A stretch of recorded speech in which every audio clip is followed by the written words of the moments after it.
नमस्कार मैत्रिणींनो, विदर्भ तडकामध्ये तुमचं स्वागत आहे। मी तुमची लाडकी टीना। आज मी तुम्हाला मिसळ पाव याची रेसिपी दाखवणार आहे।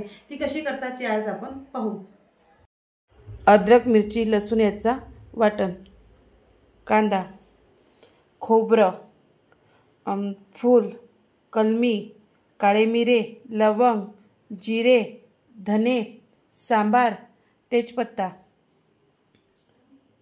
हळद, गरम मसाला, मीठ, कस्तुरी मेथी, लाल तिखट, तेल, कांदा, पाव, मटकी, फरसाण, थोडंसं तेल, जिरं, हिरवी मिरची याची वाटण, हळद, कस्तुरी मेथी,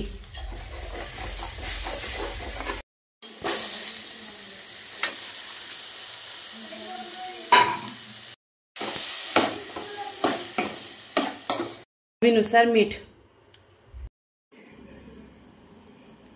तेल, जिरं तेलावर थोडंसं फुलू द्यायचं। त्याच्यानंतर हा वाटलेला मसाला टाकायचा। मसाला हा गरम तेलावर छान परतून घ्यायचा, लाल होईस्तोवर परतून घ्यायचा।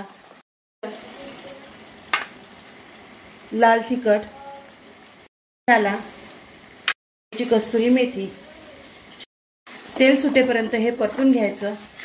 हे मसाला झाल्यानंतर सर्वकडे तेल सुटते याचं।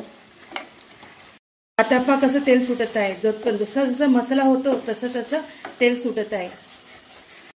आपला मसाला छान प्रकारे झाला आणि त्याने तेल सुद्धा सोडलं। भाजीला तरी येण्यासाठी थोडंसं गरम पाणी वापरायचं। या गरम पाण्यामुळे काय होते, भाजीला छान प्रकारे तरी येते। चवीनुसार मीठ, नंतर थोडीशी कस्तुरी मेथी। अशा प्रकारे विदर्भातील झणझणीत मिसळ पाव तयार झाले। या आमची मिसळ पाव खायला आवडली असेल तर लाईक करा, शेअर करा आणि सबस्क्राईब करा।